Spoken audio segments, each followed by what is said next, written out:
네, 명절 잘 새셨습니까? 네. 이게 한가위면 추수감사절인데 이제 가을 거지를 하려면은 비가 안 와야 되는데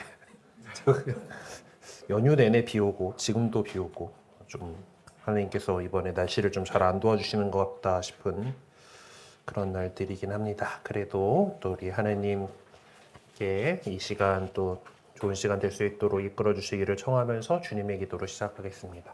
성부와 성자와 성령의 이름으로. 하늘에 계신 우리 아버지의 이름이 거룩히 빛나시며 아버지의 나라가 오시며 아버지의 뜻이 하늘에서와 같이 땅에서도 이루어지소서. 오늘 저희에게 일용할 양식을 주시고 저희에게 잘못한 일을 저희가 용서하오니 저희 죄를 용서하시고 저희를 유혹에 빠지지 않게 하시고 악에서 구하소서. 아멘. 성부와 성자와 성령의 이름으로. 아멘.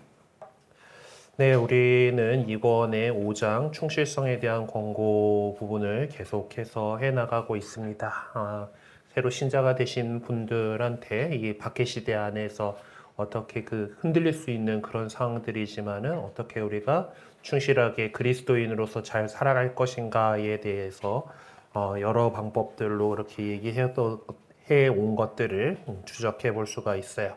그래서 오늘 바라볼 거는 이제 복음에서 이제 이런 부분에 해당하는 그런 구절들을 좀 깊이 살펴보면서 특별히 예수님께서 비유로 많이 말씀을 하셨었잖아요. 그 비유 말씀들 가운데에서 우리 신자들이 이 신앙생활에 그리고 신자로서의 삶에 충실하게 살아가도록 이렇게 권고하는 그런 성격의 이야기들을 좀 살펴보도록 하겠습니다. 우리 교재 119페이지입니다. 네, 비유 이야기들은 예수님의 가르침 가운데에서 가장 특징적인 요소라고 할 수가 있죠. 네, 어느 정도냐면은 심지어 이제 이런 얘기까지 있죠. 예수님께서는 군중에게 모든 것을 비유로 말씀하시고 비유를 들지 않고는 그들에게 아무것도 말씀하지 않으셨다라고 할 정도로 비유를 참 잘 활용하셨어요. 그리고 이 비유 이야기들 예수님께서도 그렇게 하셨었고, 그리고 그것들은 오랜 기간 동안 교회의 전통적인 가르침의 한 방편으로 간주되어 왔습니다. 사실 그게 더 잘 알아듣게 우리가 잘 알아들을 만한 그런 비유를 잘 들면은 도움이 많이 되죠. 네. 그래서 그리고 또 이 비유라기 때문에 실제의 어떤 하고자 하는 이야기를 뭔가 뭐와 같다 뭐 하면서 이렇게 비유를 들어서 말씀하시는 거다 보니까 뭔가 해독해야 될 암호문처럼 이렇게 여겨지는 그런 것들도 있습니다. 그거를 잘 써먹는 데가 신천지이긴 한데요. 거기에 이제 뭐 이게 다 뭐 비밀이 숨겨져 있고 이제 뭐가 이렇게 연결되는 걸 갖다가 풀이를 해야 되고 하는데 사실 그런 정도까지 하는 거는 필요 없는 일이지만은 그럼에도 불구하고 이 안에 어떤 뜻이 담겨져 있는가를 갖다가 해석하려고 하는 노력들을 하게 되죠. 그래서 이 신약 성경 안에는 상당한 수의 비유 이야기들이 수록되어 있습니다. 그리고 그 많은 비유 가운데에서 오늘 우리가 지금 배우고 있는 충실성에 대한 권고에 해당하는 그런 의미를 담고 있는 비유 말씀으로 마테오복음서 22장 1절에서 14절, 루카복음서 14장 15절에서 24절의 내용을 비교 분석해 보도록 하죠. 같은 이야기예요. 자, 일단 요것들을 보기 위해서 본문이 나와 있죠. 본문부터 읽어보도록 합시다. 마테오 복음서의 22장 1절에서 14절 이렇습니다. 예수님께서는 또 여러 가지 비유로 그들에게 말씀하셨다. 하늘나라는 자기 아들의 혼인잔치를 베푼 어떤 임금에게 비길 수 있다. 그는 종들을 보내어 혼인잔치에 초대받은 이들을 불러오게 하였다. 그러나 그들은 오려고 하지 않았다. 그래서 다시 다른 종들을 보내며 이렇게 일렀다. 초대받은 이들에게 내가 잔치상을 이미 차렸소. 황소와 살찐 짐승을 잡고 모든 준비를 마쳤으니 어서 혼인잔치에 오시오 하고 말하여라. 그러나 그들은 아랑곳하지 않고 어떤 자는 밭으로 가고 어떤 자는 장사하러 갔다. 그리고 나머지 사람들은 종들을 붙잡아 때리고 죽였다. 임금은 진노하였다. 그래서 군대를 보내어 그 살인자들을 없애고 그들의 고을을 불살라 버렸다. 그러고 나서 종들에게 말하였다. 혼인잔치는 준비되었는데 초대받은 자들은 마땅하지 않구나. 그러니 고러기로 가서 아무나 만나는 대로 잔치에 불러오너라. 그래서 그 종들은 거리에 나가 악한 사람, 선한 사람 할 것 없이 만나는 대로 데려왔다. 잔치방은 손님들로 가득 찼다. 임금이 손님들을 둘러보려고 들어왔다가 혼인 예복을 입지 않은 사람 하나를 보고 친구여, 그대는 혼인 예복도 갖추지 않고 어떻게 여기 들어왔나 하고 물으니 그는 아무 말도 하지 못하였다. 그러자 임금이 하인들에게 말하였다. 이자의 손과 발을 묶어서 바깥 어둠 속으로 내던져 버려라. 거기에서 울며 이를 갈 것이다. 사실 부르심을 받은 이들은 많지만 선택된 이들은 적다. 이게 이제 마테오복음서의 내용이고 같은 이제 병행 구절이 루카복음서 14장 15절에서 24절에 나와 있습니다. 재밌는 거는 그 루카복음서는 혼인잔치란 얘기를 안 하는데 우리 성경은 소제목으로 혼인잔치의 비유라고 적어놨다는 거죠. 어차피 똑같은 내용, 같은 그거에서 온 거다, 뭐 이제 이런 거 같긴 한데, 일단 뭐 들어봅시다. 예수님과 함께 식탁에 앉아 있던 이들 가운데 어떤 사람이 이 말씀을 듣고 그분께 하느님의 나라에서 음식을 먹게 될 사람은 행복합니다 하고 말하였다. 그러자 예수님께서 그에게 이르셨다. 어떤 사람이 큰 잔치를 베풀고 많은 사람을 초대하였다. 그리고 잔치 시간이 되자 종을 보내어 초대받은 이들에게 이제 준비가 되었으니 오십시오 하고 전하게 하였다. 그런데 그들은 모두 하나같이 양해를 구하기 시작하였다. 첫째 사람은 내가 밭을 샀는데 나가서 그것을 보아야 하오. 부디 양해해 주시오 하고 그에게 말하였다. 다른 사람은 내가 겨릿소 5쌍을 샀는데 그것들을 부려보려고 가는 길이요. 부디 양해해 주시오 하였다. 또 다른 사람은 나는 방금 장가를 들었소. 그러니 갈 수가 없다고 하였다. 종이 돌아와 주인에게 그대로 알렸다. 그러자 집주인이 노하여 종에게 일렀다. 어서 고을의 한길과 골목으로 나가 가난한 이들과 장애인들과 눈먼이들과 자리 저는 이들을 이리로 데려오너라. 얼마 뒤에 종이 주인님 분부하신 대로 하였습니다만 아직도 자리가 남았습니다 하자 주인이 다시 종에게 일렀다. 큰 길과 울타리 쪽으로 나가 어떻게 해서라도 사람들을 들어오게 하여 내 집이 가득 차게 하여라. 내가 너희에게 말한다. 처음에 초대를 받았던 그 사람들 가운데에서 아무도 내 잔치 음식을 맛보지 못할 것이다. 네, 이런 내용인데, 잔치에 누가 초대를 했어요. 뭐 임금님이 됐든 어떤 사람이 됐든 초대를 했는데 초대를 받은 사람들이 안 왔죠. 네, 뭐 이것저것 얘기를 하면서 안 왔습니다. 근데 그래서 이제 화가 난 이 잔치를 연 사람이 이제 마구 데려와라, 이렇게 아무나 데려와라라고 해가지고 이제 잔치를 했다. 이제 그런 내용이고 결국 그래서 그 처음에 초대받았던 사람들은 다 잔치 음식을 맛보지 못했다. 이제 그런 내용이죠. 그래서 두 복음서에서 공통적으로 전해주고 있는 것이 무엇인지를 구체적으로 이제 지적해 보라고 했는데 이게 뭐 내용상 같은 이야기죠. 그래서 아까도 말씀드렸습니다만은 마테오 복음서는 혼인잔치가 확실한데 아들의 혼인잔치인데 루카 복음은 그냥 큰 잔치를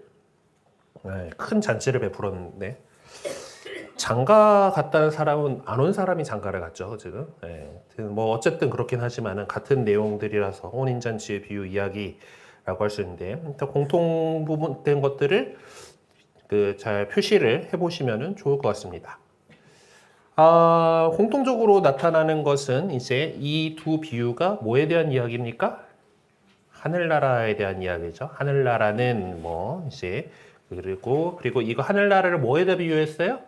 잔치에다 비유했어요. 네, 혼인을 표시를 안 한 것은 루카에는 혼인이 안 나오기 때문에 저는 잔치에다 비유했어요. 그래서 근데 이 주인은 그 잔치에 미 초대했던 사람들한테 오세요 하고 누굴 보냅니까? 종들을 보냈죠. 종을 보냈어요. 그래서 초대받은 이들을 불러오게 합니다. 자, 이거는 이제 루카복음에도 마찬가지로 나와요. 자, 루카복음서에도 보면은 자, 하느님의 나라라고 하는 이제 뭐 이미 그 앞에 예수님께서 다른 비유로서 하느님의 나라에 대해서 말씀을 하셨었던 거고, 하느님의 나라에 대해서 이제 그거를 이 하나님은 음식을 먹게 될 사람이 행복합니다라고 하니까 그거가 이제 이런 잔치다, 큰 잔치다라고 비유를 하신 거죠.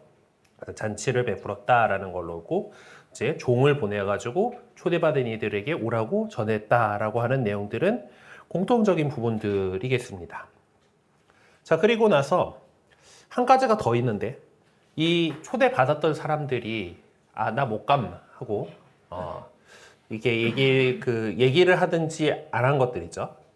그러니까 그 잔치에 가지 않고 한 것들이든지 목에서 못 갔다라고 하는 것들에서 공통적으로 나오는 거가 어떤 자는 밭으로 갔어요.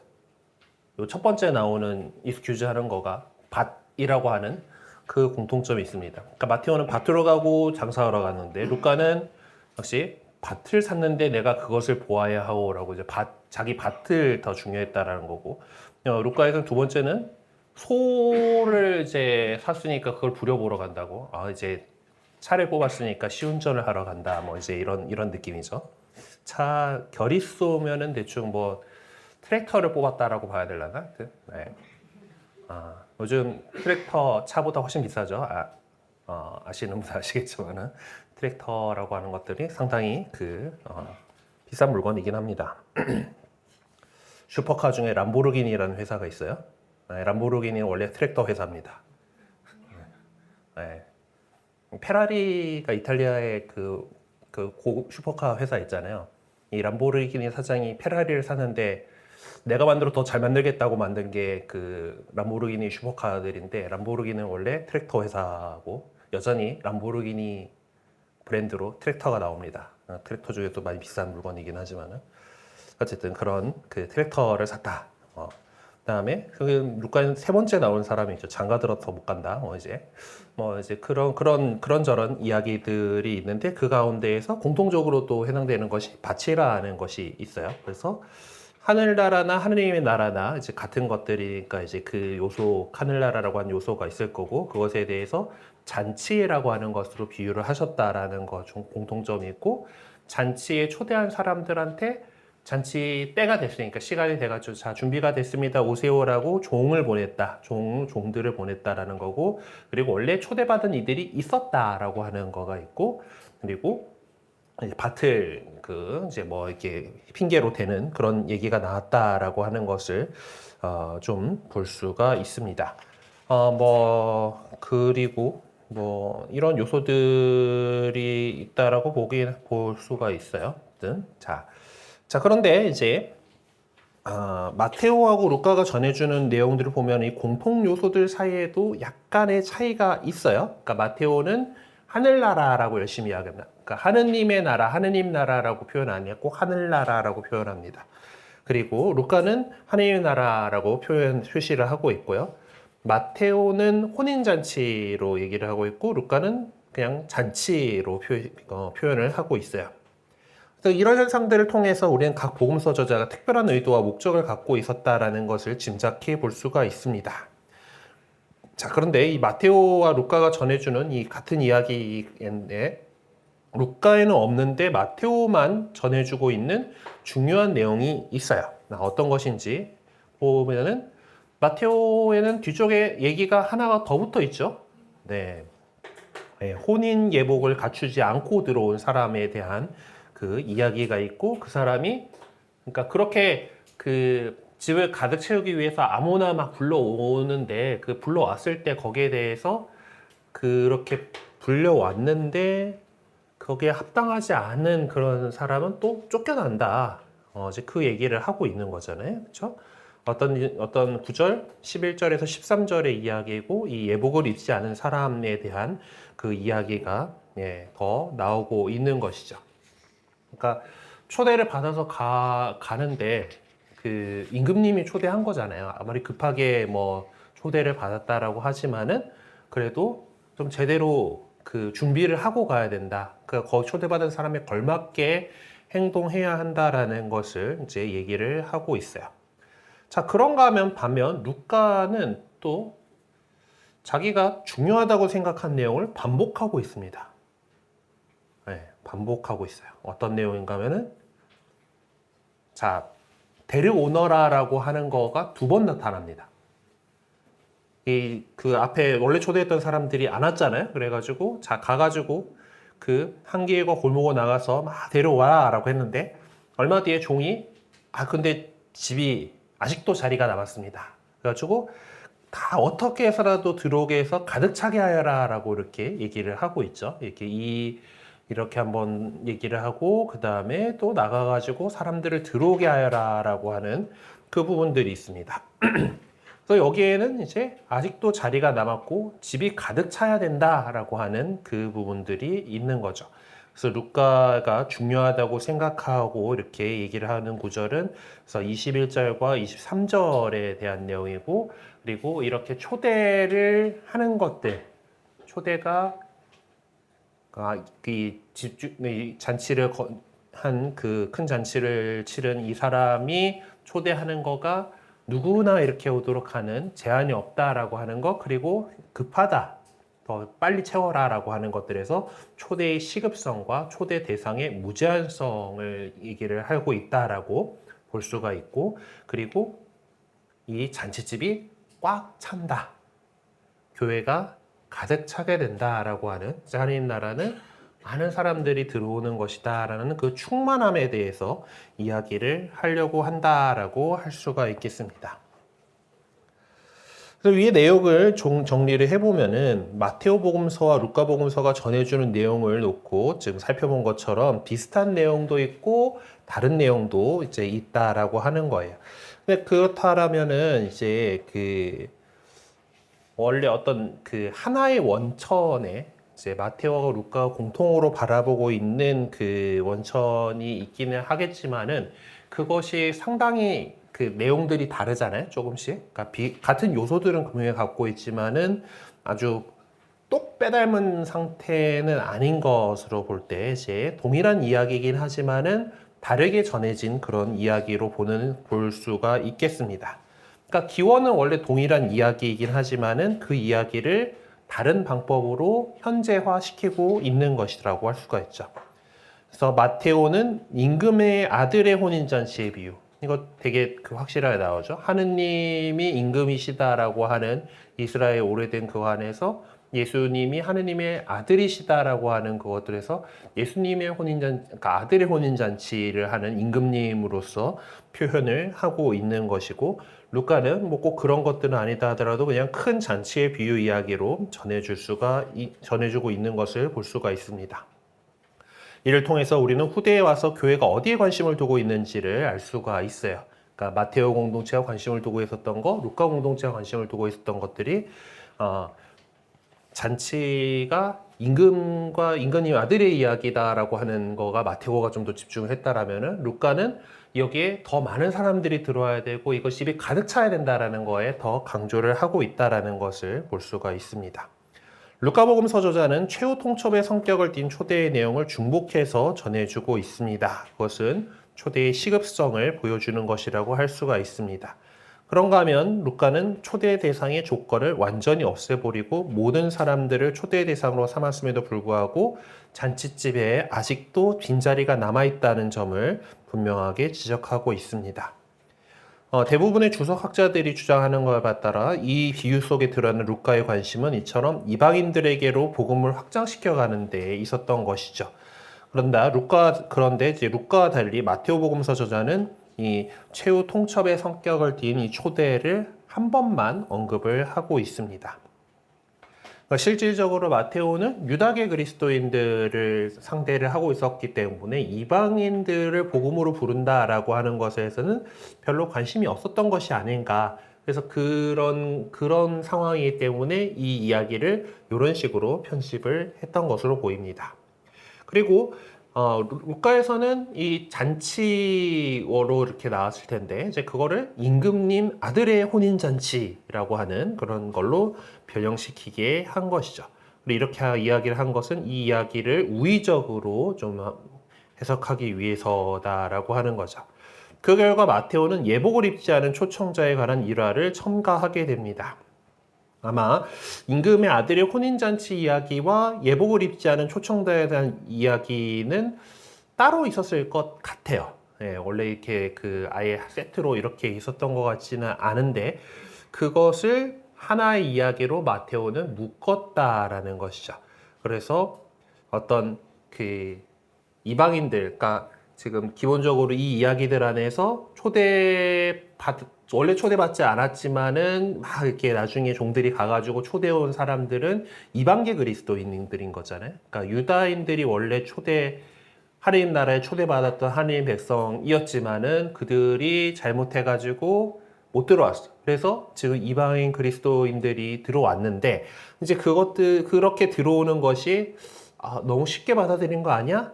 라고 하는 이제 그런 생각이 있었고 거기에 대해서 제동을 거는 모습이다라는.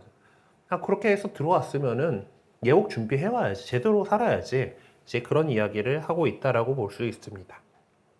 우리는 이 동일한 복음 전승의 이야기를 이처럼 비교해 봄으로써 각 복음서 저자가 얼마나 자기 나름대로 독창성을 갖고 전승으로부터 전해받은 비유 이야기를 자신의 신학적 관점에 따라 재편집해서 전해주고 있는지를 알 수가 있어요. 단편적인 얘기는 하지만 그러한 예를 통해서 복음서 저자는 그가 누구든지 간에 그냥 단순히 그 전에 있던 이야기들을 베껴 쓴 거가 아니다라는 그 이야기들 원천들이 있긴 하지만은 그것들을 필요하게 사용했다라고 하는 겁니다.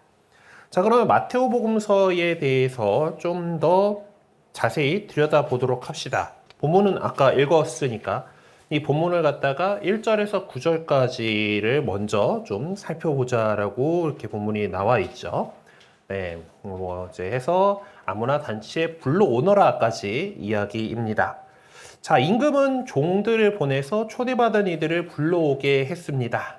몇 번에 걸쳐서 종들을 보냈는지 한번 확인해 보도록 하죠. 자, 처음에 나오는 3절에 보면 종들을 보내어 초대받은 이들을 불러오게 했죠. 네, 근데 그 사람들이 오려고 하지 않았어요. 그래서 다시 다른 종들을 보내서 이렇게 일렀습니다. 그래서 2번 종들을 보냈어요. 그러니까 이게 그 이스라엘 역사를 좀 이렇게 살펴보게 만드는 여러 예언자들을 보냈었어라고 하는 거하고 일맥상통하는 것이 아닌가라고 보겠습니다. 그리고 나서 이제 또 종들에게 말하여라, 만나는 대로 잔치에 불러오너라라고 이렇게 그들을 없애버리고 나서 다시 이제 그 초대를 하게 됩니다. 그럼 종들을 보낸 거 몇 번입니까? 3번 보냈어요. 3번. 3절, 4절, 9절에서 3번에 걸쳐서 종들을 보냈습니다. 자, 마테오 복음서 저자는 이 비유를 우의적으로 사용하고 있다. 즉 이야기를 알레고리화하고 있는 것. 그 우의는 국어사전에 찾아보면 다른 사물에 빗대어 비유적인 뜻을 나타내거나 풍자하는 또는 그런 의미를 뜻하는 말이고 거기에 해당하는 거가 알레고리입니다. 영어 단어가. 그래서 우의하고 알레고리하고 살짝 다르다라고 2번 하신 것 같긴 하지만 어쨌든 거의 같은 걸로 봐요. 그냥 우의적이다 한 거, 알레고리라고 하는 거하고 어쨌든 이렇게 좀 빗대어서 비유 중에서 조금 꼬아서 약간 살짝 풍자하는 그런 느낌으로 하는 것들을 우의라고 하는 거로 표현한다라고 할 수가 있겠는데 그 구절은 어떤 것인가라고 이제 얘기를 하냐면은 루카에 안 들어간 내용들이겠죠? 그렇죠? 루카에 안 들어간 내용들. 그래서 여기에서 이 초대를 전한 종들을 갖다가 붙잡아서 때리고 죽였다라고 이야기는 루카에는 안 나오죠. 네. 근데 이제 루카에 나왔나? 루카에는 안 나왔지 싶어요. 어쨌든 네. 여기는 그 주인장이 그냥 화를 내고 말았어, 그렇죠? 네. 노했다라는 정도만 이제 어쨌든 근데 여기는 임금이 진노할 만큼 이제 그 종들을 붙잡아서 때리고 죽였다라는 내용이 나오고 그래갖고 임금이 아주 노하신 바람에 이제 군대를 보내서 살인자를 없애고 그들의 보호를 불살라버리는 그런 사건을 일으킵니다. 네. 임금님이니까 가능한 이제 그런 느낌이긴 하죠. 어쨌든 지금 요 2개가 이게 좀 확실히 뭔가 이 유다인 자기 독자들한테 얘기를 하고 싶은 거예요. 그렇죠? 우의적으로 사용하고 있는 그거는 이제 6절에서는 이제 종들을 보내는데 때리고 죽이고 했어요. 박해한 거죠. 그러니까 예언자들과 예수 그리스도의 죽음을 이야기하는 것이다라고 할 수가 있겠죠. 그래가지고 군대를 풀어가지고 그들의 고를 다 죽이고 고슬라버렸어요. 이거는 70년에 있었던 예루살렘 성전 파괴를 이제 이야기하는 것이다라고 볼 수 있겠습니다. 그렇죠? 이제 그 6절과 7절이 이제 그렇게 우의적인 그런 건데 그것들이 내포하고 있는 것이 바로 이런 사건들이다라고 할 수가 있죠. 자, 혼인잔치의 비유와 그 앞에 소개된 포도밭 소작인의 비유가 있어요. 포도밭 소작인의 비유는 아마 이것도 잘 아시는데 내용이 거의 비슷하죠. 같은 내용이죠. 자, 다른 비유를 들어보아라. 어떤 밭 임자가 포도밭을 일구어 울타리를 둘러치고 포도학을 파고 탑을 세웠다. 그리고 소작인들에게 내주고 멀리 떠났다. 포도철이 가까워지자 그는 자기 몫의 소출을 받아오라고 소작인들에게 종들을 보냈다. 그런데 소작인들은 그들을 붙잡아 하나는 매질하고 하나는 죽이고 하나는 돌을 던져 주기까지 하였다. 주인이 다시 처음보다 더 많은 종을 보냈지만 소작인들은 그들에게도 같은 짓을 하였다.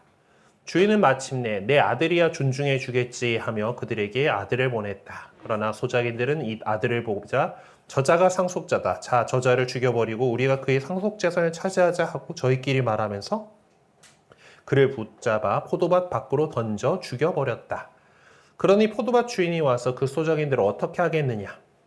그렇게 악한 자들은 가차없이 없애버리고 제때의 소출을 바치는 다른 소작인들에게 포도밭을 내줄 것입니다 하고 그들이 대답하자 예수님께서 그들에게 말씀하셨다. 너희는 성경에서 이 말씀을 읽어본 적이 없느냐?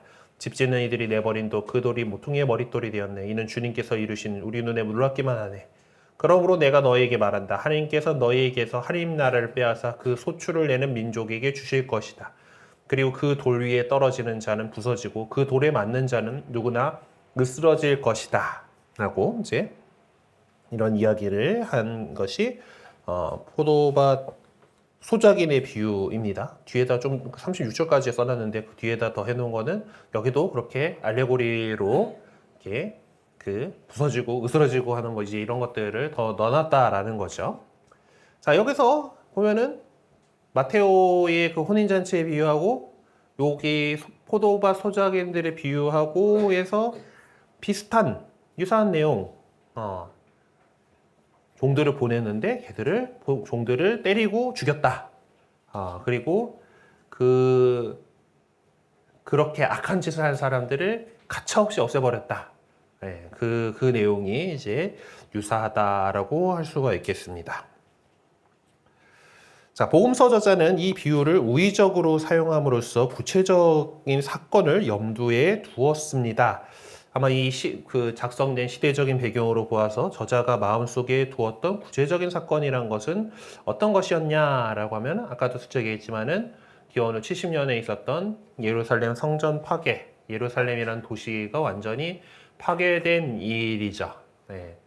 그러니까 이제 신약 성경 안에 이제 그 문헌들의 연대들을 얘기할 때 이 예루살렘 성전 파괴라고 하는 이 큰 사건이 뭔가 내포되느냐 안 되느냐를 가지고 좀 많이 보게 됩니다.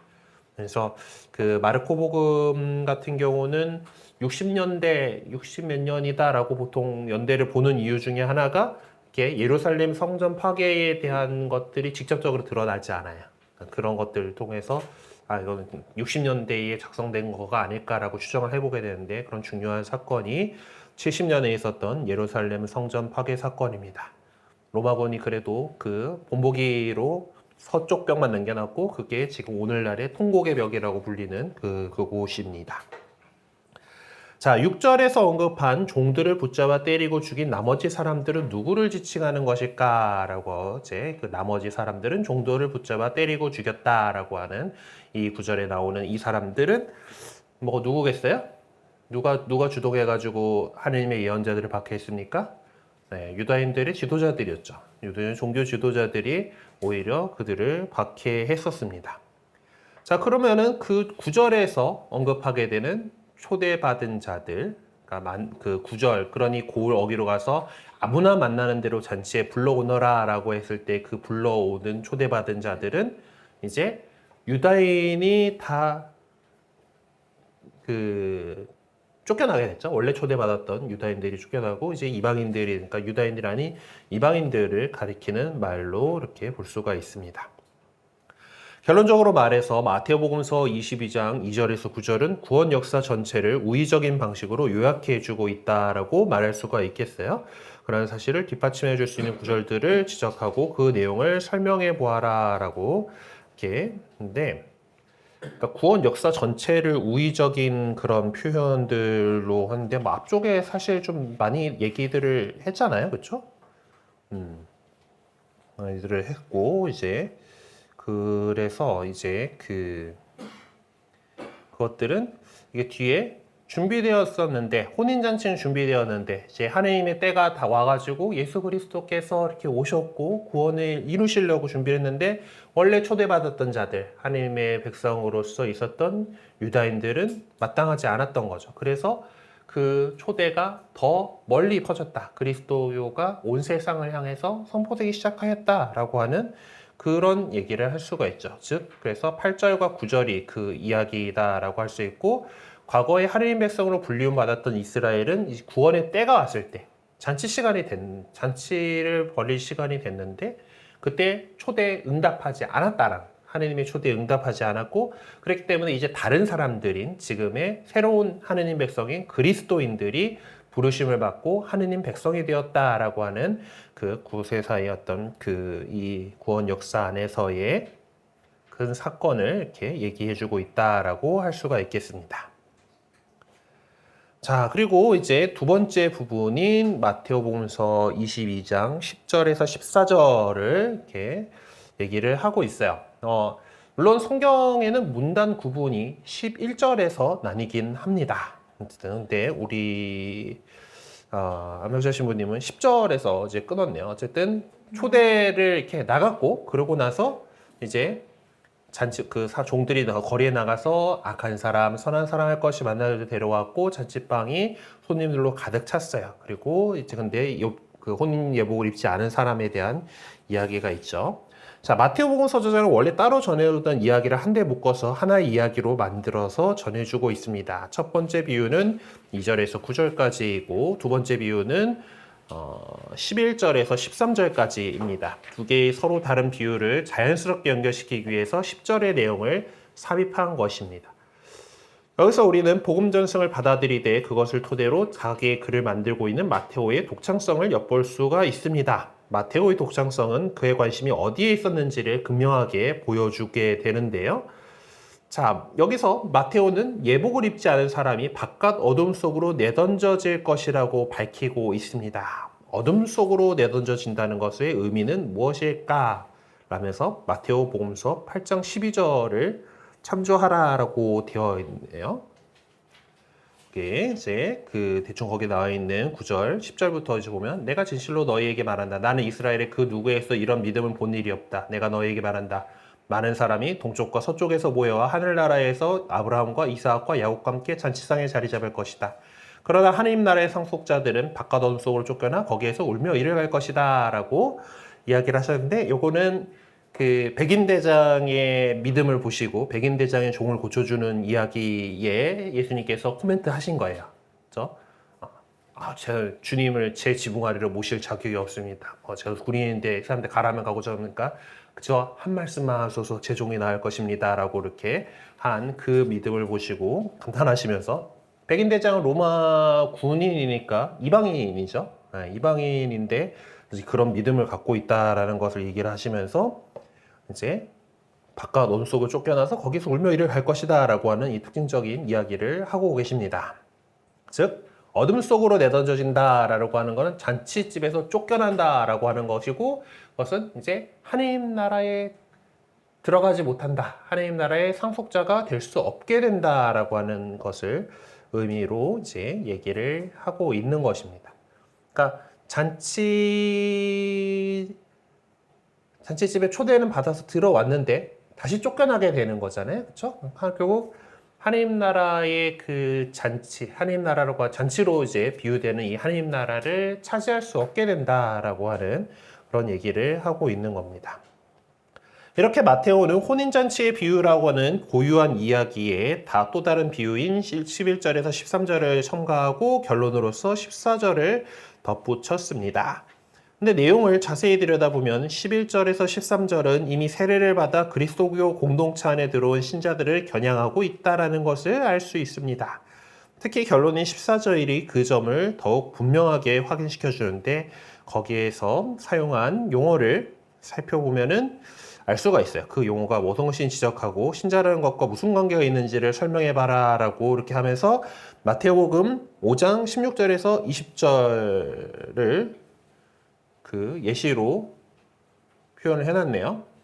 그래서 이렇게 율법서 뭐 이제 이런 것들을 얘기를 하면서 중요한 거 뭡니까? 그 우리 앞에 그 이제 산상수훈에서 예수님께서 메시아적인 율법에 대해서 얘기를 했다라고 봤던 거에 나왔던 건데 너희의 의로움이 율법학자들과 바리사의 의로움을 능가하지 않으면 결코 하늘나라에 들어가지 못할 것이다 라고 말씀하신 거가 연결이 될 것 같아 보여요. 그리고 마테오복음 7장 21절에서 23절을 들여다보게 되면은 나에게 주님 한다고 모두 하늘나라에 들어가는 것이 아니다. 하늘에 계신 내 아버지의 뜻을 실행하는 일하여 들어간다. 예. 그래서 주님이라고 얘기하는 건 예수님을 가리켜서 주님이라고 얘기를 했다라고 하는 거잖아요. 그런데 이 주님의 이름으로 마귀를 쫓아내고 맞은 기너 일으키지 않았습니까? 라고 이렇게 얘기를 했는데 너희를 도무지 알지 못한다. 나에게서 물러들 가라. 불법을 예삼는 자들하고 선언할 것이다. 라고 하는 이제 이런 모습들에서 보면은 예수님을 그냥 주님이라고 이제 하는 것만 갖고는 안 된다라고 하는 것을 얘기하고 싶다라는 그런 것이죠. 그래서 이제 다시 이 22장 14절을 보면은 요런 되게 딱 중요해 보이는 그 구절입니다. 사실 부르심을 받은 이들은 많지만 선택된 이들은 적다라고 하는 이것에서 부르심을 받은 이들이라는 용어가 있고 선택된 이들이라는 용어가 있어요. 선택이 됐으니까 부르심 받은 거 아니야? 라고 생각할 수 있겠죠. 어쨌든 부르심을 받은 이들이라고 하는 것은 이제 종들을 보내가지고 자 많이들 이렇게 오세요 라고 이렇게 할 사람들 전체고 선택된 이들은 잔치에 실제로 참여하게 된 사람들, 하나님 나라를 차지하게 된 사람들이다라고 볼 수가 있습니다. 즉, 그래서 부르심을 받은 이들은 어떻게 그 우위를 하고 있는가 하면은 세례를 받고 교회 공동체에 들어온 신자들을 다 가리켜가지고 부르심 받은 이들이다라고 표현을 할 거고 선택된 이들이라고 하는 것은 그들 가운데서 그리스도의 가르침을 충실하게 따르는 신자들을 얘기하는 거겠죠. 신자만 대놓고 그냥 대충 그 뭐 주일에는 성당 나와가지고 열심히 하고 뭐 그러지만은 평일에 가가지고는 다른 세상 사람들하고 똑같이 살아가고 이제 그런 썬데이 크리스찬 되면은 딱 이거잖아요, 그렇죠? 그 가르침을 충실히 따라서 살아야 되는데 살지 않고 교회 공동체에만 들어와 있는 그런 사람들을 얘기하는 거다라고 할 수 있겠습니다. 그래서 마테오는 이런 교훈을 전해주기 위해서 원래 두 개였을 것으로 생각되는, 그렇게 보이는 이야기를 하나의 이야기를 쫙 연결을 했어요. 그래서 묶어 전해주는 그 이유는 무엇인가? 유다인이었다가 그리스도인이 된 사람이 메시아적인 질서를 따르지 않고 율법을 고집하는 삶을 살아간다면 결국 그리스도교적인 구원에 참여할 수 없게 된다는 것을 가르치기 위해서 이 이야기를 하고 있는 겁니다. 예복을 제대로 갖추지 않거나 아니면은 더 앞에 이제 계속해서 그 자기 것만 고집을 하고 있거나 라고 하는 이제 그 두 가지를 다 얘기를 하고 있는 거죠. 초대를 받아서 살아간다 하더라도 합당한 예복을 입어야 한다라고, 그것서 그리스도교 구원에 참여할 수 있다라는 거죠. 자, 소결로 넘어갑시다. 마테오복음서 22장 2절에서 14절의 비유 이야기는 원칙적으로 구원 역사를 상기시켜 주려는 데 관심에 초점을 맞추고 있습니다. 근데 첫 번째 이유는 무엇보다도 하나님 나라의 통치가 임박했다. 잔치상을 이미 차렸소라고 하는 이제 그 사실에 강조점을 두고 있다라고 하겠습니다. 마테오는 그러한 이야기를 전승으로부터 전해받아서 이제 그리스도교 신자의 매 순간의 행위에 관심을 집중시키기 위해서 뒤에 있는 11절에서 14절을 덧붙임으로써 이 우의적인 색채가 강한 본문을 만든 것이죠. 그렇게 함으로써 마테오는 그리스도교 신자라면 누구든 이제부터 새로운 상태, 새로운 신분에 맞게 생활해야 될 의무를 지니게 된다라는 것을 분명하게 밝혀주고 있습니다. 그래서 그러한 내용을 염두에 보고 본문들 여기 나와 있는 22장 11절에서 14절 그리고 로마서 6장 1절과 15절 그리고 유다서 1장 4절을 함께 읽으면서 묵상해 보라라고 되어 있고 본문들도 잘 적혀 있죠. 네. 그래서 이 내용들을 잘 보시고 우리가 그리스도교 신자가 된다라고 하는 것은 새로운 신분이 되는 거죠. 하느님의 자녀라고 하는 상속자라고 하는 그 전에 우리가 그저 피조물이고 종이었다라고 한다면은 이제 우리를 자녀 되게 하셨다라고 하는 그 새로운 신분을 갖게 되는 것이죠. 그래서 신자가 된다는 것은 주님이신 예수 그리스도의 말씀을 충실히 지키면서 살아가야 한다라는 것입니다. 그래서 말씀을 우리가 충실히 지키고 살아갈 때 그리스도 신자로서의 정체성을 살아갈 수가 있는 것이죠. 그런 점에서 이 비유 이야기들은 믿는 사람으로서의 충실성을 다시 한번 상기시켜주는 예수님의 가르침이다라고 할 수가 있겠습니다. 자, 이제 또 비유 이야기들을 더 집중적으로 살펴볼 건데 이번에는 마테오복음서 13장의 비유 말씀입니다. 길어요, 본문이. 읽을까 말까 좀 많긴 하지만 그래도 읽어봅시다. 그날 예수님께서는 집에서 나와 호숫가에 앉으셨다. 그러자 많은 군중이 모여들어 예수님께서는 배에 올라 앉으시고 군중은 물가에 그대로 서 있었다. 예수님께서 그들에게 많은 것을 비유로 말씀해 주셨다. 자, 씨 뿌리는 사람이 씨를 뿌리러 나갔다. 그가 씨를 뿌리는데 어떤 것들은 길에 떨어져 새들이 와서 먹어버렸다. 어떤 것들은 흙이 많지 않은 돌밭에 떨어졌다. 흙이 깊지 않아 싹은 곧 돋아났지만 해가 솟아오르자 타고 말았다. 뿌리가 없어서 말라버린 것이다. 또 어떤 것들은 가시덤불 속에 떨어졌는데 가시덤불이 자라면서 숨을 막아버렸다.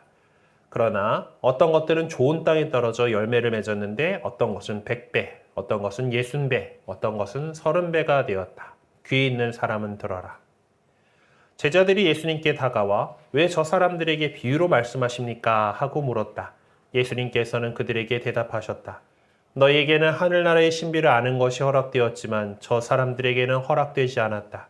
사실 가진 자는 더 받아 넉넉해지고 가진 것이 없는 자는 가진 것마저 빼앗길 것이다. 내가 저 사람들에게 비유로 말하는 이유는 저들이 보아도 보지 못하고 들어도 듣지 못하고 깨닫지 못하기 때문이다. 이렇게 하여 이사야의 예언이 저 사람들에게 이루어지는 것이다. 너희는 듣고 또 들어도 깨닫지 못하고 보고 또 보아도 알아보지 못하리라. 저 백성이 마음은 무디고 귀로는 제대로 듣지 못하며 눈은 감았기 때문이다. 이는 그들이 눈으로 보고 귀로 듣고 마음으로 깨닫고서는 돌아와 내가 그들을 고쳐주는 일이 없게 하려는 것이다. 그러나 너희의 눈은 볼 수 있으니 행복하고 너희의 귀는 들을 수 있으니 행복하다. 내가 진실로 너희에게 말한다. 많은 예언자이니 너희가 보는 것을 보고자 갈망하였지만 보지 못하였고 너희가 듣는 것을 듣고자 갈망하였지만 듣지 못하였다. 그러니 너희는 씨 뿌리는 사람의 비유를 새겨들어라. 누구든지 하늘나라에 관한 말을 듣고 깨닫지 못하면 악한 자가 와서 그 마음에 뿌려진 것을 빼앗아간다. 길에 뿌려진 씨는 바로 그러한 사람이다. 돌밭에 뿌려진 사람은 이러한 사람이다. 그는 말씀을 들으면 곧 기쁘게 받는다. 그러나 그 사람 안에 뿌리가 없어서 오래가지 못한다. 그래서 말씀 때문에 환난이나 박해가 일어나면 그는 곧 걸려 넘어지고 만다. 가시덤불 속에 뿌려진 씨는 이러한 사람이다. 그는 말씀을 듣기는 하지만 세상 걱정과 재물의 유혹이 그 말씀에 숨을 막아버려 열매를 맺지 못한다. 좋은 땅에 뿌려진 씨는 이러한 사람이다. 그는 말씀을 듣고 깨닫는다. 그런 사람은 열매를 맺는데 어떤 사람은 100배, 어떤 사람은 60배, 어떤 사람은 30배를 낸다. 예수님께서 또 다른 비유를 들어 그들에게 말씀하셨다. 하늘나라는 자기 밭에 좋은 씨를 뿌리는 사람에 비길 수 있다. 사람들이 자는 동안에 그의 원수가 와서 밀 가운데에 가라지를 덧뿌리고 갔다. 줄기가 나서 열매를 맺을 때에 가라지들도 드러났다. 그래서 종들이 집주인에게 가서 주인님, 밭에 좋은 씨를 뿌리지 않았습니까? 그런데 가라지는 어디서 생겼습니까? 하고 묻자 원수가 그렇게 하였구나 하고 집주인이 말하였다. 종들이 그러면 저희가 가서 그것들을 거두어낼까요? 하고 묻자 그는 이렇게 일렀다. 아니다. 너희가 가라지들을 거두어내다가 밀까지 함께 뽑을지도 모른다. 수확 때까지 둘 다 함께 자라도록 내버려 두어라. 수확 때에 내가 일꾼들에게 먼저 가라지를 거두어서 단으로 묶어 태워버리고 밀은 내 곡간으로 모아리라고 하겠다. 예수님께서 또 다른 비유를 들어 그들에게 말씀하셨다. 하늘나라는 겨자씨와 같다. 어떤 사람이 그것을 가져다가 자기 밭에 뿌렸다. 겨자씨는 어떤 씨앗보다도 작지만 자라면 어떤 풀보다 커져 나무가 되고 하늘의 새들이 와서 그 가지에 깃들인다. 예수님께서 또 다른 비유를 그들에게 말씀하셨다. 하늘나라는 누룩과 같다. 어떤 여자가 그것을 가져다가 밀가루 서말 속에 집어넣었더니 마침내 온통 불어올랐다. 예수님께서는 군주에게 이 모든 것을 비유로 말씀하시고 비유를 들지 않고서는 그들에게 아무것도 말씀하지 않으셨다. 예언자들을 통하여 나는 입을 열어 비유로 말하리라. 세상 창조 때부터 숨겨진 것을 드러내리라 하신 말씀이 이루어지려고 그리 된 것이다. 그 뒤에 예수님께서 군중을 떠나 집으로 가셨다.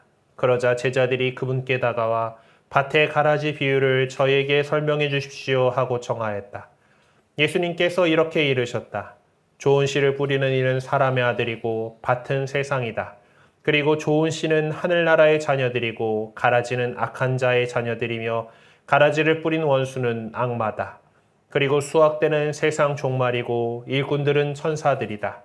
그러므로 가라지를 거두어 불에 태우듯이 세상 종말에도 그렇게 될 것이다. 사람의 아들이 자기 천사들을 보낼 터인데 그들은 그의 나라에서 남을 죄짓게 하는 모든 자들과 불의를 저지르는 자들을 거두어 불구덩이에 던져버릴 것이다. 그러면 그들은 거기에서 울며 이를 갈 것이다. 그때 의인들은 아버지의 나라에서 해처럼 빛날 것이다. 귀 있는 사람은 들어라. 하늘나라는 밭에 숨겨진 보물과 같다. 그 보물을 발견한 사람은 그것을 다시 숨겨두고서는 기뻐하며 돌아가서 가진 것을 다 팔아 그 밭을 산다. 또 하늘나라는 좋은 진주를 찾는 상인과 같다. 그는 값진 진주를 하나 발견하자 가서 가진 것을 모두 처분하여 그것을 샀다. 또 하늘나라는 바다에 던져 온갖 종류의 고기를 모아들인 그물과 같다. 그물이 가득 차자 사람들이 그것을 물가로 끌어올려 놓고 앉아서 좋은 것들은 그릇에 담고 나쁜 것들은 밖으로 던져버렸다. 세상 종말에도 그렇게 될 것이다. 천사들이 나가 의인들 가운데에서 악한 자들을 가려내어 불구덩이에 던져버릴 것이다. 그러면 그들은 거기에서 울며 이를 갈 것이다. 너희는 이것들을 다 깨달았느냐? 제자들이 예 하고 대답하자 예수님께서 그들에게 이르셨다. 그러므로 하늘나라의 제자가 된 모든 율법학자는 자기 곳간에서 새 것도 꺼내고 옛 것도 꺼내는 집주인과 같다. 예수님께서는 이 비유들을 다 말씀하시고 나서 그곳을 떠나셨다. 와, 네, 어쨌든 13장을 거의 다 적어 놓은 것 같아요. 어쨌든 이 구성이 어떻게 되는가? 대부분의 성경학자들은 마테오복음서 저자가 이 7개 비유 이야기가 여기 실려 있는데 의도적으로 모아놨다라고 주장을 합니다. 자, 이 가운데에 세 가지는 이제 7개가 이렇게 이제 보면은 씨 뿌린 사람의 비유, 가라지의 비유, 겨자씨의 비유, 누룩의 비유, 보물의 비유, 진주 상인의 비유, 그물의 비유 이렇게 우리 성경에서 소제목으로 뽑아놓은 것들로 보면 이렇게 7가지가 있는 것인데 그 가운데에서 3개는 공간 전승이죠. 옆에 같은 거가 딴 데 있어요 하고 표시되어 있는 것들이 이 3가지 씨 뿌리는 사람의 비유, 겨자씨의 비유, 누룩의 비유가 있고 그리고 이 마테오복음에만 전해지고 있는 것이 가라지의 비유, 보물의 비유, 진주상인의 비유, 그물의 비유가 있다. 요거 4가지가 고유한 것이다 라고 할 수가 있겠습니다. 자, 비유로 말씀하시는 내용의 핵심 주제는 무엇인가? 자, 이 비유들 다 얘기하면서 뭐라고 나왔습니까? 네, 하늘나라 나오고 하늘나라 나오고 15일문서는 하늘나라에 관한 말씀에 대한 얘기고 가라지의 비유도 하늘나라는 자기 밭에 비울 수 있다라고 얘기하셨고 겨자씨의 비유도 하늘나라는 겨자씨와 같다. 또 하늘나라는 바다에 얹어온 그물과 같다. 또 뭐 하늘나라는 밭에 옮겨진 그물과 같다. 하늘나라는 좋은 진주를 사는 상인과 같다. 또 하늘나라는 뭐 이렇게 그리고 비유를 끝내면서도 하늘나라의 제자가 된 모든 율법학자는 이라고 하는 그래서 결국 이 비유들의 중심 주제 하늘나라에 관한 거다라고 할 수가 있겠죠. 네, 하늘나라입니다. 자, 예수님께서는 누구를 대상으로 비유의 형태로 가르침을 배우셨는가? 그러니까 청중이 누구냐라고 하는 건데 그러면서 이제 13장 2절, 10절, 34절, 36절을 찾아보라라고 이렇게 돼 있어요. 자, 2절에 보면은 군중이 모여들어 있고 예수님께서 이제 호숫가에 군중들이 많으니까 이제 군중들은 이제 호숫가에 이렇게 앉게하고 약간의 계단식 강의실이 만들어지죠. 배를 살짝 띄워가지고 좀 멀리 나와 있고 그리고 사람들이 그렇게 모였을 때는 낮 시간이잖아요, 그렇죠? 낮에는 그 지표면이 더 빨리 뜨거워집니다. 빨리 뜨거워진다라고 하는 것은 그쪽에서 상승 기류가 발생을 하게 되고 거기가 저기압이 되기 때문에 그 물 위가 이제 고기압이 돼요. 물에서 그 육지 쪽으로 바람이 붑니다. 그러면은 예수님께서는 바람을 등지고 샥 얘기를 하시는 그런 상황이 되죠. 자연 현상도 잘 활용할 줄 아는 우리 예수님이에요. 네. 바람을 등지고 얘기를 하면은 좀 더 멀리 나갑니다. 네, 옛날에는 앰프가 없었기 때문에 지금처럼 앰프가 없었기 때문에 그렇다고 뭐 소리 마법을 쓰는 뭐 마법 세계처럼 그러지도 않을 거고 어쨌든 그 최대한 많은 사람들한테 닿기 위해서는 그렇게 하셨을 건데 어쨌든 군중에 대해서 얘기를 하고 있죠. 2절에는 자 그렇게 해가지고 그 밑에 그래서 씨 뿌린 사람의 비유 말씀을 하셨는데 그때 옆에 이제 제자들이 예수님께 다가와가지고 이제 물어봤죠. 그러니까 제자들한테 또 설명절을 해주십니다. 그럼 듣는 사람들이 제자들도 있는 거예요. 그리고 나서 또 비유를 말씀을 이어서 하시게 되는데 제자는 얘기를 해놓고 다른 비유를 들어 그들에게 말씀하셨다. 근데 이 그들은 군중인지 제자들인지 좀 확실하지는 않은데 비유로 전체적으로 뭐 말씀하신 거니까 군중들한테 하신 게 아닐까라고 생각해서 노란색을 칠해놨어요. 즉 가라지의 비유나 겨자씨의 비유나 누룩의 비유나 여기는 그들에게 말씀하셨다라고 되어 있고 그 밑에 예수님께서는 군중에게 이 모든 것을 비유로 말씀하시고 비유를 들지 않고는 그들에게 아무것도 말씀하지 않으셨다라는 말을 보았는데 앞에 비유들 얘기한 거에 그들은 군중이었을 것으로 이렇게 볼 수가 있겠습니다. 그렇죠? 34절에 그래서 군중이다라고 하는 얘기가 또 나오고 그 다음에 또 이어서 이제 군중을 떠나서 집으로 가시니까 이제 제자들이 밭의 가라지 비유를 저에게 설명해 주십시오라고 이렇게 청했죠. 그래서 제자들한테 설명을 쭉 하시고 비유를 또 더 얘기를 하세요. 이것들은 마테오가 모아놨기 때문에 꼭 이렇게 이 집안에서 했을지 어쩌지는 알 수는 없는 그런 비유 말씀이긴 하지만은 어쨌든 지금 이 맥락 안에서는 그 군중들 보내놓고 이제 집에 들어와가지고 하셨다라고 하는 걸로 볼 수가 있죠. 어쨌든 뭐 그렇게 해가지고 이 이야기들을 하면서 너희는 이것들을 다 깨달았느냐 하니까 듣고 있던 사람들이 누굽니까? 제자들이 예라고 대답을 했죠. 그래서 이 청중들은 구체적으로 보통 그 예수님 따라서 온 모든 사람인 군중들과 더 예수님을 깊이 따르고 있는 제자들이다라고 얘기를 할 수가 있겠습니다. 네. 그래서 제자들한테도 그냥 비유 아까 그 뒤에 그 딱히 누구한테 얘기했다 얘기 안 나오는 그 숨겨진 밭에 숨겨진 보물 그 비유라든가 뭐 이제 그런 것들 진주의 비유 이런 것들은 그냥 그 맥락대로라면 제자들한테 비유를 더 들어서 말씀하신 거로 볼 수도 있죠.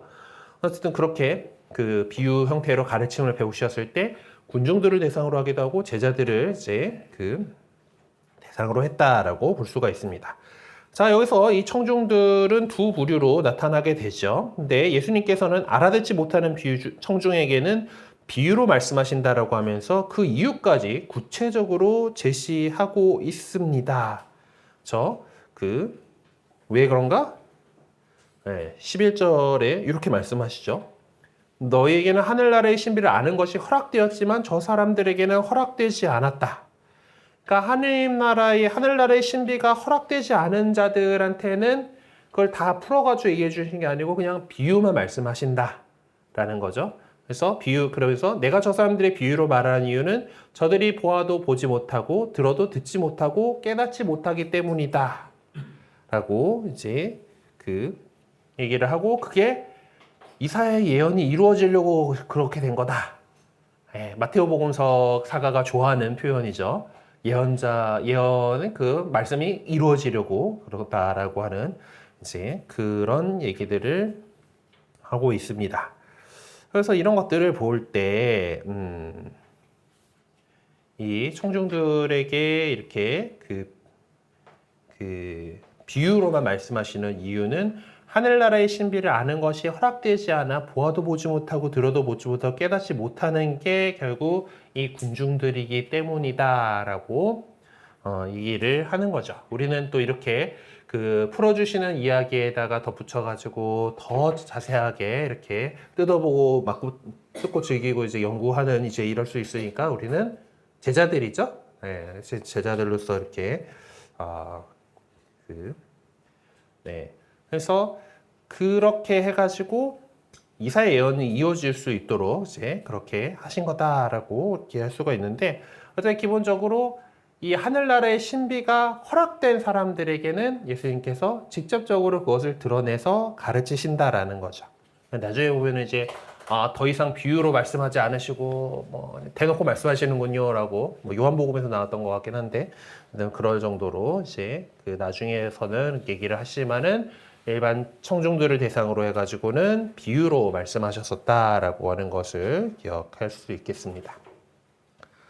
자, 예수님께서는 모든 사람들이 알아들을 수 있도록 비유로 말씀하셨어요. 그러니까 이게 뭐 아예 니들은 몰라도 돼 뭐 해가지고 모르겠지롱 하고 하는 게 아니라 그래도 그 비유로 들어서 말씀하시는 것이 어렴풋하게 알 수 있게는 해주시잖아요, 그렇죠? 이렇게 이런 느낌이구나라고 하는 것들이 그렇게 하지만은 또 이 지금 본 본문에서는 비유로 말씀하시는 게 오히려 숨기려고 하시는 것 같은 그런 모습을 보여주기도 합니다. 왜 그럴까 생각해 보면은 역사적으로 보면 아버지로부터 파견되신 예수님께서는 군중들에게 구체적으로 복음을 선포하셨지만 그들이 그 복음을 듣고도 받아들이지 않았다라는 거죠. 많은 사람들이 예수님을 쫓아다니고 우아하고 그랬지만은 그들은 예수님께서 일으키신 기적들 뭐 그런 정도만 바라보고 있었지 그분을 메시아로 받아들이지 못했던 것입니다. 그리고 나중에 돌변하게 되죠. 그런 것들을 마테오 복음서 저자는 그러한 군중의 태도를 지적하기 위해서 모든 이들이 사실 알아들을 수 있도록 비유로 말씀해 주셨음에도 불구하고 그것들 알아듣지 못하는, 그러니까 들어도 듣지 못하고 깨닫지 못하는 이들의 모습을, 군중의 태도를 지적하려고 하는 겁니다.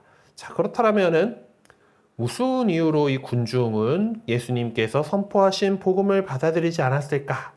우리 여기서 마르코 복음서의 내용과 비교해 봐야 되는데, 이제 그 이사에서 둘 다 이제 마르코 복음서에서도 그렇고 지금 여기 마테오 복음서에서도 그렇고 이사야서 6장 9절에서 10절을 인용하고 있습니다.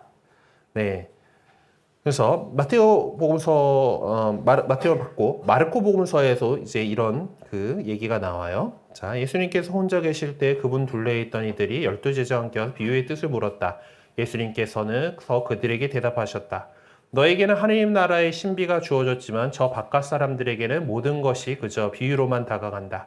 보고 또 보아도 알아보지 못하고 듣고 또 들어도 깨닫지 못하여 저들이 돌아와 용서받는 일이 없게 하려는 것이다 라고 인용하고 계시죠.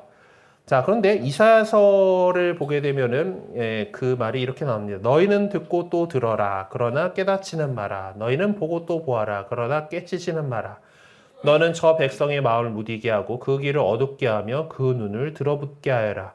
그들이 눈으로 보고 귀로 듣고 마음으로 깨닫고서는 돌아와 치유되는 일이 없게 하여라 라고 적고 있어요. 그쵸? 예. 뭔가 좀 달라 보이긴 하죠. 예. 보면은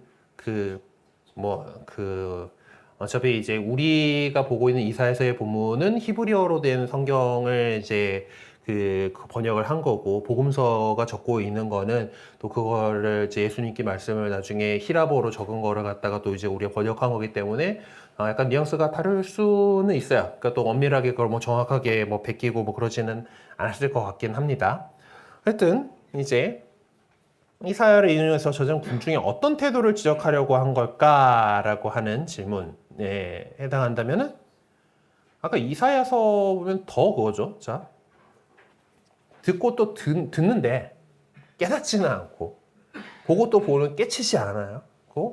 그래갖고 그 눈으로 보고 마음으로 되는데 돌아서 치유되는 일이 없다. 이제 그래서 결국 군중이 의도적으로 거부하는 거다라고 이렇게 볼 수가 있겠습니다. 이 복음 말씀을 예수님을 이제 보고 예수님의 말씀을 듣고 그랬지만은 결국 이 군중이 결국 그것을 받아들이지 않았다. 의도적으로 거부했다라고 하는 그런 태도를 지적하려고 했다라고 볼 수가 있겠어요. 자, 그러면 교회를 향한 권고적인 성격의 가르침들에 대해서 우리가 지금 이번 5장에서는 권고에 대한 이야기니까요. 자, 마테오복음서 13장은 마테오 교회에 믿는 이들에게 주어진 가르침이죠. 13장의 가르침을 통해서 전달하고자 하는 메시지는 바로 이것이다라고 할 수 있겠습니다. 즉 신자가 되었다고 해가지고 자동적으로 말씀을 듣고 깨닫는 자들이 아니다라는, 그 안에 속하게 되는 건 아니다라는 거죠. 자, 그렇다면 말씀을 깨닫는다라는 표현을 마테오복음서 저자는 어떤 의미로 사용하고 있는가라고 하면서 13장 23절을 참조하라 라고 되어 있죠. 좋은 땅에 뿌려지시는 이러한 사람이다. 자, 말씀을 듣고 깨닫는다 라고 하죠. 자, 깨닫는다인데 깨닫는 사람 뭐합니까? 열매를 맺습니다. 그 삶을 통해서 결과를 보여주는 거예요. 어떤 좋은 열매들을 만들어내는, 소출을 내는 그런 사람들이다라는 거죠. 그래서 이 깨닫는다라는 표현은 어떤 의미로 사용하고 있는가라면은 구체적인 말씀에 따라서 열매를 맺는 삶을 살아야 한다라는 거예요. 구체적인 말씀에 따라 열매를 맺어야 한다. 신앙, 그러니까 이제 믿는다라는 것이 그냥 믿습니다. 그냥 그것이 아니라 삶의 어떤 구체적인 형태로 표현되어야 된다라는 의미로 사용하고 있다라고 할 수가 있습니다. 자, 마테오복음서 13장 51절에서 52절을 다시 한번 살펴보고 그 내용을 옮겨 적어보자라고 되어 있죠. 요거는 옮겨 적으면 되는 일입니다. 그렇죠? 네, 이거 다 깨달았느냐 이거 보고. 근데 보면은 마테오복음서가 확실히 유다계 그리스도인들을 대상으로 하다라고 하는 것을 볼 수가 있죠. 얘 하늘나라의 제자가 된 율법학자예요. 율법학자, 바리사이들이 많이 했었고, 구약의 어떤 그 하느님께서 주신 법령을 우리 율법이라고 얘기를 하는데 그것에 대해서 잘 알고 있고 그걸 연구했던 사람들이고 그걸 가르치는 사람들인데 하늘나라의 제자가 된 거, 예수 그리스도를 알게 됐고 그분의 제자가 된 사람들은 이제 자신들이 이미 갖고 있던 율법에 대한 지식에서 나오는 옛 것을 꺼낼 수도 있고 그리고 예수 그리스도로도 배운 새 것들을 그 하나님의 그 말씀들을 상황에 맞게끔 새 것도 꺼내고 옛 것도 꺼내는 그런 집주인과 같다라고 할 수가 있겠다라는 거죠. 예수님의 이 말씀은 이 비유 형태의 가르침을 종결하는 말씀으로서 그 가르침이 오늘날의 교회에도 유효할 뿐만 아니라 지속적으로 다시 읽혀져야 한다는 의미를 전달해 주는 것 같습니다. 오늘날에도 우리는 교회 안에서 그리스도의 말씀을 수없이 많이 듣고 있어요. 그렇죠? 근데 듣는 것만으로 공동체의 일원이라는 자기 합리적인 사고의 팽배함이 교회의 미래를 어둡게 할 것임을 우리는 잘 알고 있습니다. 믿음을 살아가는 우리가 예수님께서 비유로 가르치신 말씀을 현실화 내지는 현재화하지 못한다면 마태복음서 13장 36절에서 43절이 지적하고 있는 것처럼 미고에 있게 될 그렇게 있는 것처럼 언제 계속 살아가게 되면은 그리스도와 단절될 그 어둠으로 쫓겨나서 울며 이를 갈게 되는 그런 것이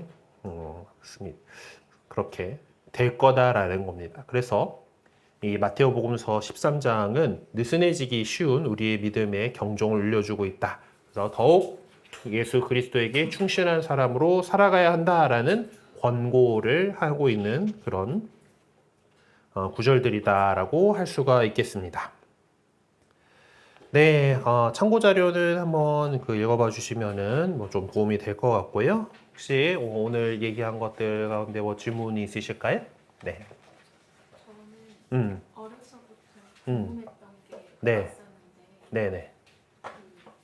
여기 보면 마테오복음서 음. 보면 이를 갈며 울 것이다라고 이런 동사나 이런 형용사에 대한 문장이 네. 그 시절에서 울면 이간다는 표현을 쓰는 어떤 세트인지 혹은 이를 갈면서 어두운 곳에 있으면 분노했다는 그들의 뜻인지 아니면 예수님에 대한 그런 복수심에 불타올랐다를 말하는 건지 항상 궁금했었는데 그쵸, 오늘 되게 많이 나오죠. 세트일 거예요. 울며 이를 갈 것이다가 그 당시 관용구처럼 됐었을 거라고 저는 생각을 하고, 저도 이제 그 부분에 대해서 아주 자세하게 살펴보지는 못했습니다만은, 이럴 때는 우리가 다른 번역들을 살펴보면은 도움이 됩니다. 그쵸?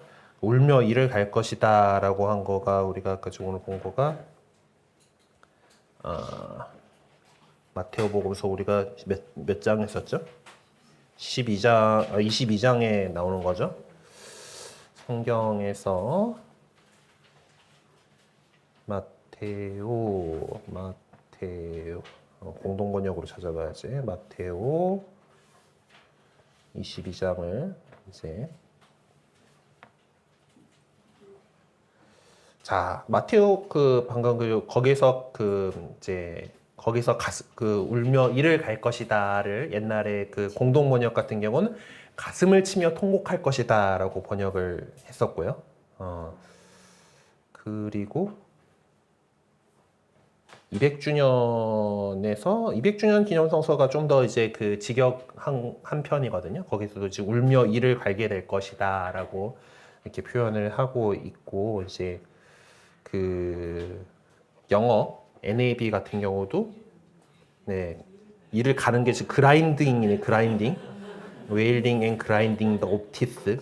입을 빡빡빡 가는 저 동네 사람들은 하여튼 뭐 그렇게 해가지고 통곡하거나 뭔가 나쁘게 되면 이를 가는 습관이 있었을라나? 네.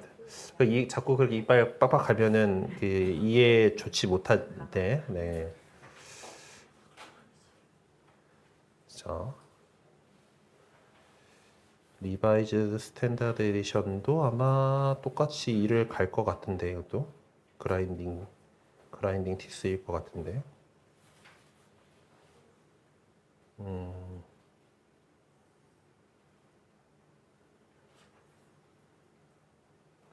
통곡할 것이다. 한국어의 이를 갈자는 뭔가 붕괴해서 복수할 것이다라는 또 다른 다짐이 있는 것처럼 자꾸 느껴져서 그렇죠. 네. 근데 아마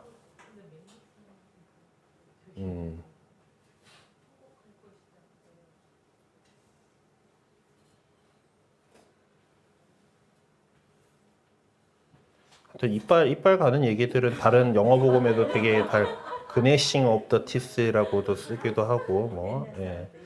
하여튼 이게 히브리어에서 진짜 이를 간다, 울며 이를 갈 것이다라고 하는 간다라고 하는 그 표현을 사용하고 있는 것 같아요. 히라버에서 이제 그것이 아예 그냥 상용구로서 이제 어떻게 이를 가는 거는 뭔가 이 잘못되었을 때 우리도 말씀하신 대로 복수심에 불타서 뭐 이런 거를 하는데, 이제 난 못 들어가 질투심의 표현이라고 할 수 있겠죠, 아마 예.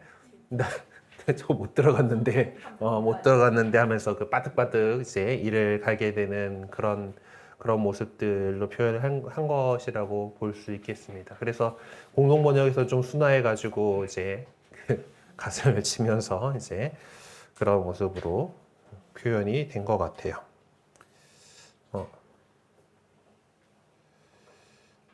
그렇죠. 개신교의 개역 개정판은 슬피 울며 이를 갈게 되리라 하니라고. 괜히 또 이것저것 찾아보고 싶어졌는데 새 번역 슬피 울며 이를 갈 것이다. 공동 번역이 되게 순화해서 했네요. 가슴을 치며 통곡할 것이다는. 네. 아무튼 그 나만 못 들어갔어잖아요. 사실 상황이. 그러니까 그것들에 대한 표현들을 갖다가 이렇게 했던 것 같습니다. 그래요. 좀 그 우리 정서하고 완벽하게 맞지는 않지만은 이제 좀 그 비슷한 것들을 이제 생각해 볼 수 있는 것 같아요. 그런 면에 사실 이제 공동 번역이 좀 우리가 좀 읽기 편하게 잘 만들었던 번역이었던 것 같습니다. 네, 근데 물론 이제 너무 의역하다 보니까 이제 신학적으로 안 맞는 부분들도 있고 개신교하고 같이 공동 번역을 하던 과정 속에서 양보한 부분들도 있고 해가지고 좀 더 원문에 충실하게 번역을 한 거가 지금 우리가 갖고 있는 성경이거든요. 그리고 그 200주년 신약성서 같은 경우는 원래 또 더 학술적으로 원문에 충실하게 번역을 하려고 노력했던 판본이고 대신에 또 재밌는 거는 이제 그 우리 지금 새 성경을 번역할 때도 그렇고 그 문제가 있어요. 예수님께서 무조건 말을 낮추십니다. 그렇죠? 어떤 상황에서도 예수님께서는 높임말을 쓰지 않으세요. 그렇죠? 근데 뭐 생각해 보면은 예수님께서 그렇게 얘기하셨을까라는 생각이 들기도 하죠. 그래서 200주년 신약성서 같은 경우는 상당히 예수님께서 공손한 말투를 사용하십니다. 이제 그렇게 이제 번역을 해놨는데 이 새로 성경 우리 지금 쓰고 있는 성경을 번역하면서 이제 이 예수님의 말투에 대해서도 또한 또 논란들이 또 있었고 그리고 그것들을 결국 이제 이렇게 말을 놓으신다라고 하는 것은 어떤 의미를 갖고 있냐면은 예수님께서 가장 높으신 분이시다라고 하는 그래서 어떤 그 신적 권위의 표현으로서 이제 이분의 말씀이 제일 높으심이라고 하는 그걸로 해서 예수님은 모두를 하대하는 이제 그래서 그렇게 번역을 했다고 하더라고요. 네. 여러 가지 이제 우리에게 와닿게 뭐 하는 것들이 언제나 늘 숙제이고 이제 그 우리가 이제 자세하게 성경을 공부하는 사람으로서는 원문에 충실한 번역들이 더 되는 그 필요한 부분들도 있지만은 말씀으로서 또 묵상하기 위해서는 우리의 그 심성에 더 잘 맞게 표현하는 것들도 필요한 것 같습니다. 여러 가지들을 그래서 성경을 더 자세히 공부해 나가시고 할 때 여러 번역본들을 같이 교차로 이렇게 보시는 것들을 권장하는 이유들 가운데 하나가 이제 이런 여러 맛들을 원래 번역에서 모든 것들을 다 그대로 할 수가 없고 그냥 그것들을 그대로 번역한다라고 한다 하더라도 우리 마음에 안 맞을 저 동네 사람들의 그 패턴과 우리 마음에 하고 좀 안 맞을 수 있는 그런 부분들이 있기 때문에 다양하게 이렇게 살펴볼 수 있으면 좋을 것 같습니다. 오늘 좋은 질문 해주셔서 감사합니다. 네, 오늘 이 시간 주님께 영광 드리면서 마치도록 하겠습니다. 성부와 성자와 성령의 이름으로 영광이 성부와 성자와 성령께 시장 항상 영원히 아멘. 성부와 성자와 성령의 이름으로 아멘. 고맙습니다.